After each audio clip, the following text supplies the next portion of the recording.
Okay, we're obviously very troubled on what happened in Eretz Yisrael, and it hit home very hard. It hit our hearts very hard.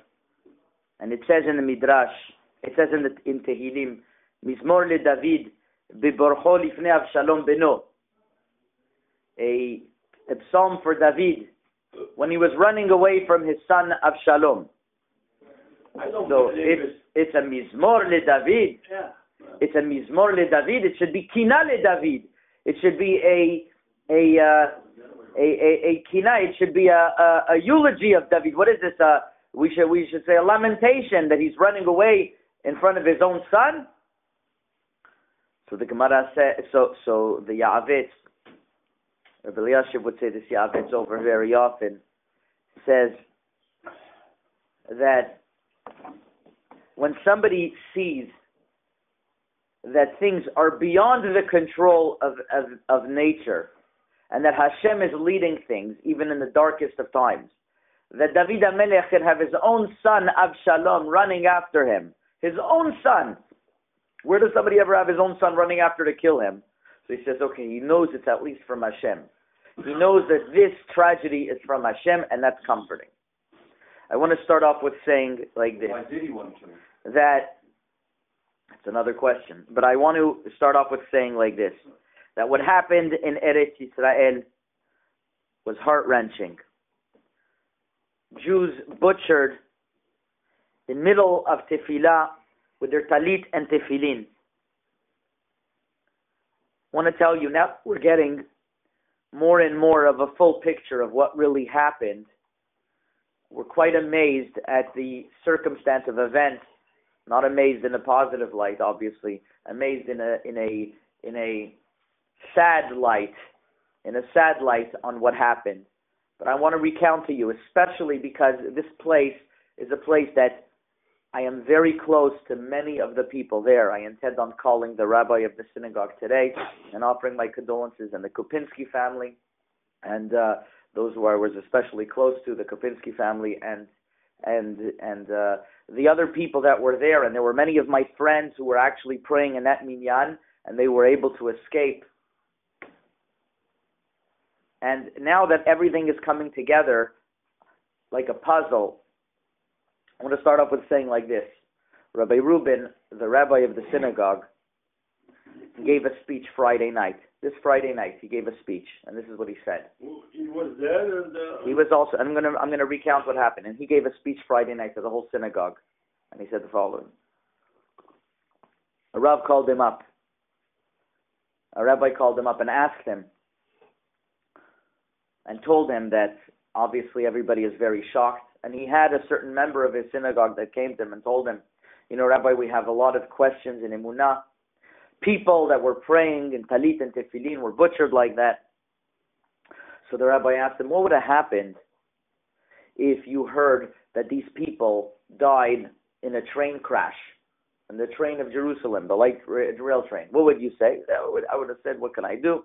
What can we say? It's Min HaShamayim. It's coming from Hashem, and there's nothing we could do. So the Rav answered him, so this too, that's what you should be saying now, and not that they died with Talit and Tefillin, was that they died b'kedusha v'tara after they said Shema Yisrael, and after they said Shmona Yisrael, Hashem Echad. So, on the contrary, they were able to leave b'kedusha v'tahara, and actually these were the words of Rav Chaim Kanievsky, who told the family that they left b'kedusha v'tahara.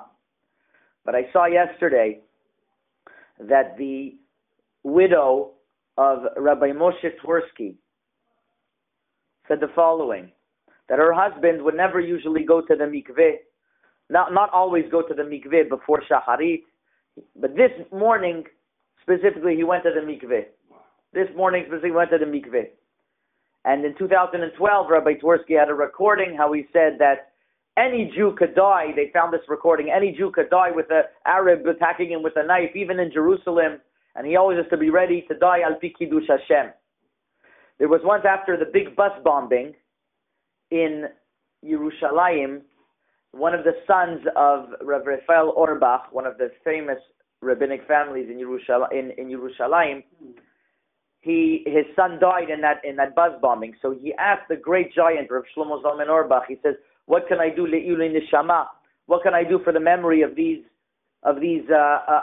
my son that died?" He says, "You don't have to do anything le'ilui neshama, nothing at all. Their neshama is in the highest place.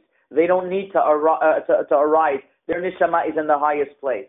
This is what Rav Reuben said Friday night. So he says it could be there's a lot of different questions, but the way that this was orchestrated, we see for some reason min hashamayim. I just want to continue to illustrate this. So this Alman of Rabbi Twersky said that if we start having questions, we could start having questions for 2,000 years already. We start having questions for 2,000 years already. If something like this happened, she said that her husband left b'kedusha v'tahara. That's a big zichut. This is the widow of Rabbi Twersky speaking. And then you have Rabbi Kalman Levin, who was also butchered. He never used to pray there. He prayed there once or twice, once in a while. And Dafka that morning he went to ask the Rav a question. And then you have Rabbi Aryeh Kapinski also. A couple times a month he would pray over there. And Dafka then he would pray. And he had such a heart that 3 years ago his 13-year-old daughter died in the middle of her sleep. It was very, very tough for him. He never really fully recovered from that.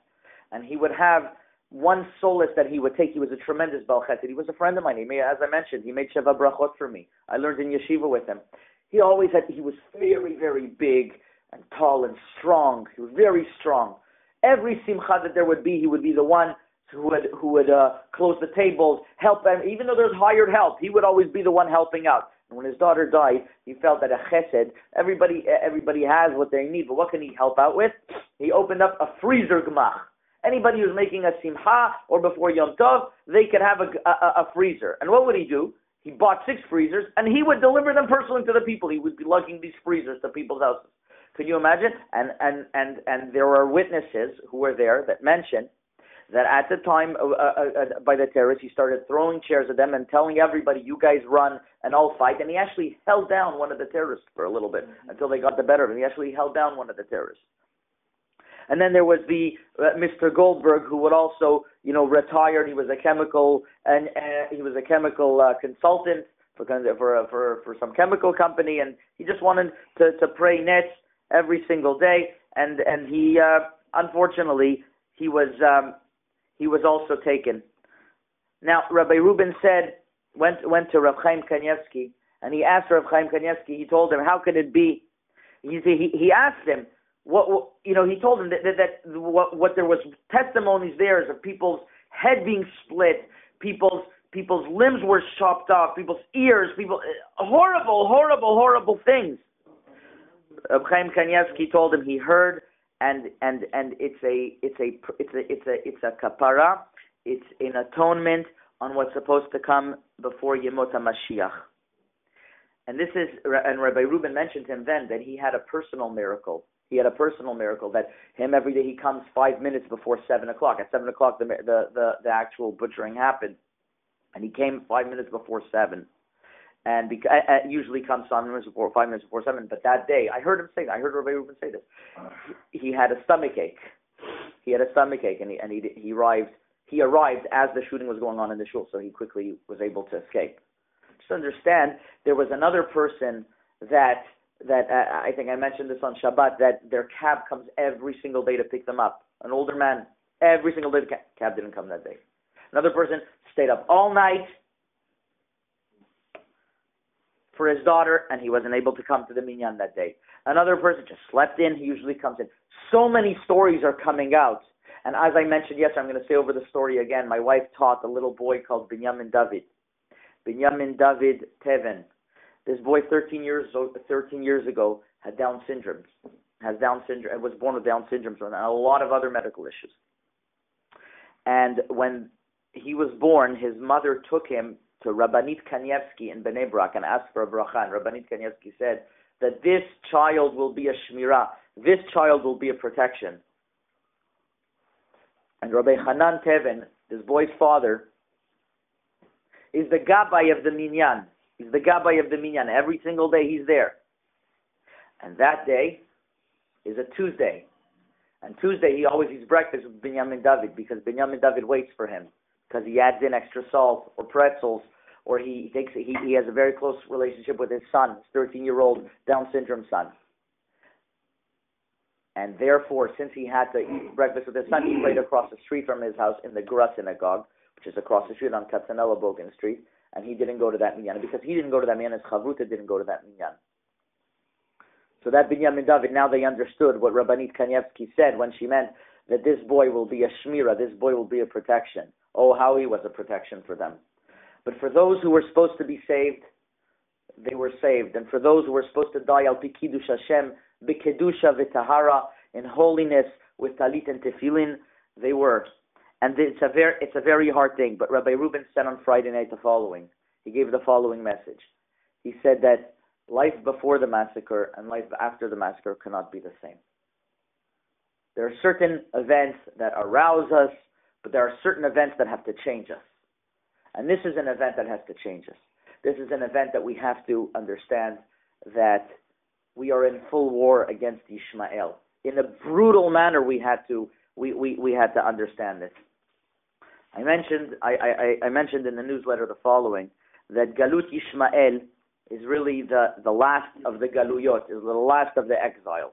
There were 4 exiles. Now we're Rosh Chodesh Kislev today, and we're entering the Galut of Yavan, of Greece. But there was really 4 Galuyot. There was Bavel, Persia, Yavan, and Edom. Edom is the longest, and it's all written in Sefer Bereshit about this horrible Galut. Yishmael is not counted as one of the Galuyot. Why? The Sfarim say like this, because Yishmael does not draw his power from the deficiency of Am Yisrael. Bavel drew his power because we were weak in Avodah Zarah, we served Avodah Zarah, Bavel became strong. Persia also, they took power because we were lacking in things. Yavan also, we were lacking in things. Edom, we were lacking in things. Yishmael took his power from Avram Avinu directly. Yishmael, from Avram Avinu directly. So he's always there. But he is always going to claim that he knows what the path of Hashem is. Their warped understanding, their crooked understanding of what Hashem wants, that's what they promote. And therefore, it's the most brutal terror because they are coming with so-called power of Hashem. But the truth is that the Chachamim say is that it's Hashem will listen to us through Yishmael. Yishmael, he's going to listen to us. He's going to because of what they're going to arouse terror. It's going to arouse us to come closer to Hashem, and that's why we read in 2 weeks ago, we read in the parasha at the end of Chaye Sarah that all of the children of Yishmael, it ends up with the parasha of the children of Yishmael, and right afterwards, Ele Toldot Yitzchak. Says the Baal HaTurim, when there's going to be, at the end of days, the fall of Yishmael, that's going to be the rise of Yitzchak. That means that Yishmael is going to be the last of the Galuyot. Yishmael is going to be the last of the exiles, and it's going to be an exile of terror. And the Sefer Matzmiach Yeshua says that when we see that they're going to cross any respect for any human boundaries and any red lines, they're just going to cross them. That's the terror of Yishmael, and that's what we have to overcome. And how do we overcome it is the question. How do we overcome it is the question. Yishmael is strong in their emunah. We have to strengthen ourselves in our emunah. We have to strengthen and understand that everything is min hashamayim. Everything is going to come min hashamayim. Number two is that if this happened in a Bet Knesset, obviously the Shmirah of Bet Knesset, Hashem is sending us a message. He wants to strengthen ourselves up. And it happened in the week of Hakol Kol Yaakov Yadayim Yedei Esav. The voices Yaakov. And the hands of Esav. And the Midrash says that as long as the voices of Yaakov, as long as there's noise in the Bet Knesset of people praying, not talking, people praying in the Bet Knesset, Yishmael can't do anything to us.